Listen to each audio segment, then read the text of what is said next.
नमस्कार सर्वांना. श्री स्वामी समर्थ. कसे आहात? सगळ्यांना आजचा दिवस आनंदाचा आणि आरोग्यदायी जावोत ही स्वामींचरणी प्रार्थना. तर हे बघा, दुकानाच्या समोरच मंदिर आहे विठ्ठल रुक्मिणीचं.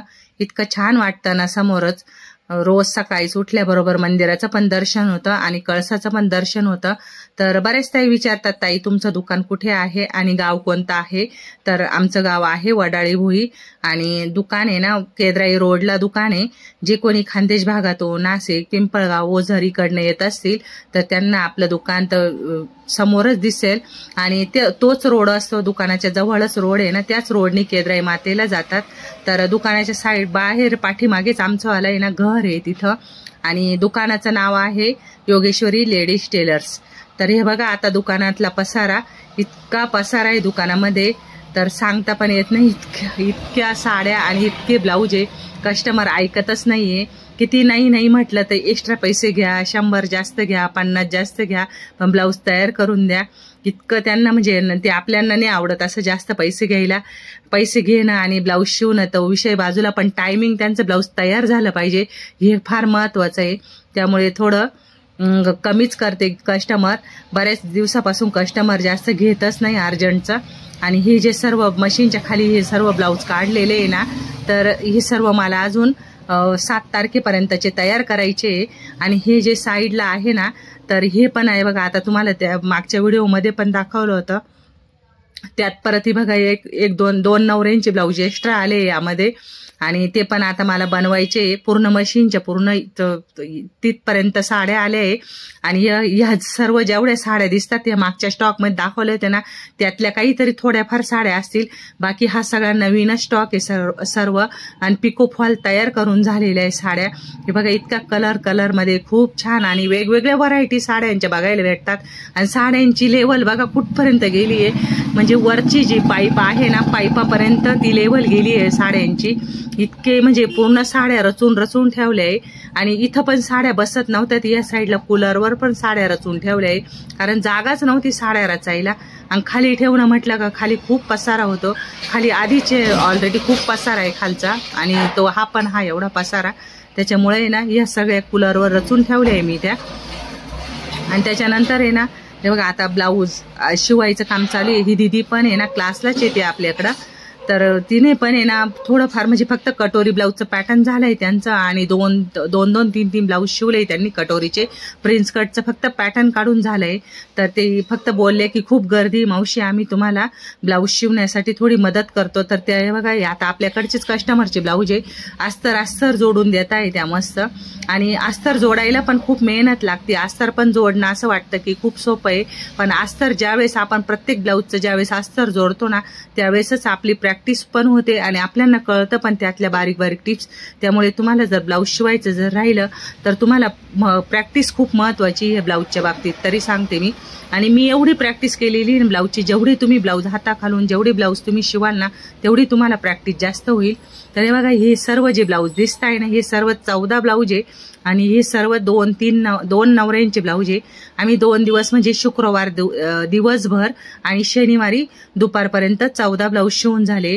तर बरेच खूप त्यामध्ये ना बरेच डिझाईनचे, डबल लेसवाले, काही सिंगल, काही प्रिन्स कट, काही कटोरी, लटकन, असे वेगवेगळ्या प्रकारचे ब्लाऊज आहे. तर हे डिझाईन बनवायला खूप वेळ निघून जातो. असं वाटतं खूप साधी सिंपल डिझाईन आहे, पण ती डिझाईन बनवणं, त्याला फिनिशिंग देणं, इकडे तिकडे धागा न दिसणं, ह्या गोष्टी त्यामध्ये ब्लाऊजच्या पण त्या खूप महत्वाच्या आहे. आणि त्यानेच ब्लाऊजला फिनिशिंग येते.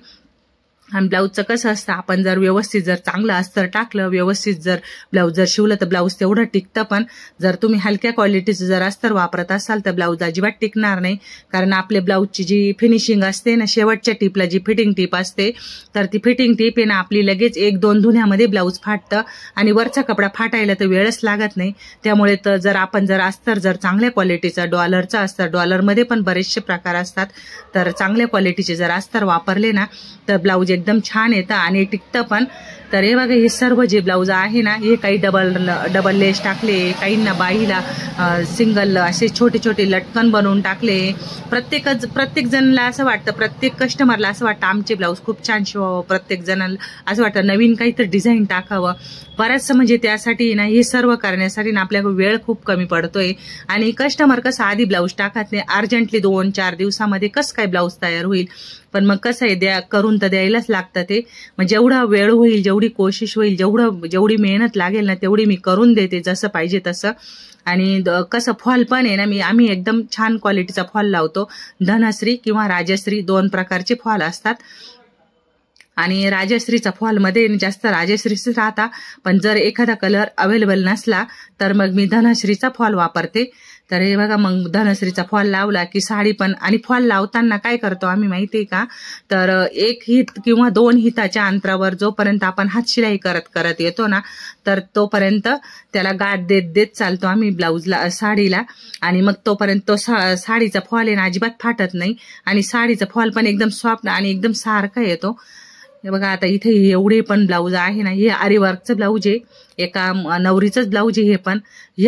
आपल्याला असं वाटतं की या गळ्याला पूर्ण डिझाईन केलेली आहे, काही वेळ नाही लागणार, पण ही डिझाईन गळ्याला घेणं आणि फिनिशिंग करणं आणि व्यवस्थित येणं हे खूप महत्वाचं आहे.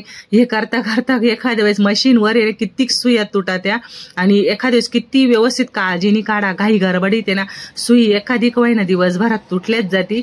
आणि या वर्षी तर आहे ना, मागच्या वर्षी आरीवर्कचे एवढे काही साड्या ब्लाऊज नव्हते, पण या वर्षी खूप साड्या ब्लाऊज आहे. इतक्या साड्या ब्लाऊज आहे ना, तर बस कधी मग ते शिवताना तेवढी काळजी पण घ्यायला लागते. आणि ही दीदी जी आहे ना ही पण आहे ना, ह्या पण क्लासलाच येतात ह्या मुली सर्व. आणि ती म्हटली की मी तुम्हाला वेळ असेल तर मी फॉल करून देते. मग ती फॉल जोडती साड्यांना. आणि हे बघा हे जे पाठीमागच्या दोरीवर जेवढे ब्लाऊज आहे ना, हे जवळजवळ 2-2 महिने झाले कस्टमरचे ब्लाऊज टाकलेले, डेली यूजसाठी टाकलेले. हे काही लग्नाचे वगैरे नाहीये, थोडेफार असतील 1-2 त्यामध्ये जे घाई गडबडीचे नाहीये ना, ते सगळे पाठीमागच्या दोरीवर टाकलेले राहतात. आणि जेव्हा आपलं स्लॅक सीझन होईल, लग्नाचा सीझन संपेल, त्याच वेळेस या ब्लाऊजांना हात लागतो, असं होतं. आणि बरेचसे म्हणजे भरपूर कस्टमरला कसं विश्वास असतो आपल्यावर ना, आपण किती म्हटलं तुम्हाला अर्जंट पाहिजे असेल तर घेऊन जा, पण मग नाही ताई द्या शिवून, असं मग ते पण आपल्याला जरा बरं वाटतं. मग आपण कसं आपल्याला पण असं चांगलं वाटतं की नाही आपल्याशिवाय ब्लाऊज पण कुठं बाहेर टाकत नाही. मग आपण पण थोडं काळजीने आणि पटपट करायला सुरुवात करतो. पण काय करणार, लग्नाचे पण ब्लाऊज अर्जंट असतात, आणि नाही म्हटलं का मग ते असं म्हणजे चांगलं पण नाही वाटत ते. आणि कस्टमर जर बोलली की टायमिंग साडी आणता, थोडेफार एक्स्ट्रा पैसे घेत जा, तर ते नाही करत मी, मला आवडतच नाही एक्स्ट्रा पैसे घ्यायला. हे बघा आता इथे नाही ही दीदी फॉल जे लावते ना, तुम्हाला सांगितलं ना मी 2 हिताच्या अंतरावर जर तुम्ही टाकत चालले ना फॉलला, तर फॉल कधीच फाटणार नाही. कारण साखळीत अडकणं किंवा कुठं अडकला तर जर तुम्ही सलग जर फॉल लावत जर गेले ना, जोपर्यंत दोरा पूर्ण आहे तोपर्यंत, तर तुमचं फॉल जर एका ठिकाणी जर अडकला तर पूर्ण साडी ओढून काढतं. त्यामुळे तुम्ही फॉल लावताना काय करायचं, थोड्या थोड्या अंतरावर तुम्ही टाकत चालायचं, म्हणजे गाठ देत चालायची. गाठ दिली की म्हणजे तुमचा फॉल जिथं अडकला ना तिथंच थांबतो तो फॉल, बाकी बाहेरच्या साईडला अशी साडी ओढल्याने जात. तर तुम्ही नक्की या प्रकारे फॉल लावून बघा. आणि टाक्याचं असं काही नाही की तिरपा सरळ, तसं काही नाही. फॉल लावणं खूप महत्वाचं आहे. तुम्ही सरळ टाके जरी एका लाईनीमध्ये अशी व्यवस्थित घेतले तरी फॉल एकदम छान येतो. तसे दीदीला मी कधी सांगितलं पण नाही की ब्लाऊजचं फॉल कसा लावायचा. तिने फक्त एकदा बघितलं होतं माझं, मी तिला फक्त एकदा 1-2 वेळेस मी लावत होते अर्जंटची साडी फॉल, तर तिने फक्त तेवढं बघितलं आमचं आलं आणि तिने तो साडीला फॉल लावलाय. तर हे बघा आता आमच्यावाले ना, मी ब्लाऊज आता 6-7 ब्लाऊज कटिंग करून झाले, तर आम्ही आता ब्लाऊज शिवते मी. मला ते पण संध्याकाळपर्यंत ते पण कम्प्लीट करायचे. आणि तुम्हाला सांगू का, ही ब्लाऊज शिवणं आणि कस्टमरचं टायमिंग ब्लाऊज देणं खूप डोक्यामध्ये तेच असतं की कधी कस्टमरचं होईल, कधी कोणाचा फोन येईल. आणि ते मी काय करते, प्रत्येक कस्टमरला नंबर दिलेला असतो ना, नंबरमुळं मग काहीच टेन्शन नसतं. तर हे बघा मुलींसाठी भेळ आणली आम्ही सर्वजण जेवण करतोय आता. तर चला तुम्ही पण जेवण करायला चला. हा व्हिडिओ तुम्हाला कसा वाटला, आवडला असेल तर लाईक, शेअर, सबस्क्राईब करा. चला भेटूया नवीन व्हिडिओमध्ये. तोपर्यंत सर्वांना श्री स्वामी समर्थ.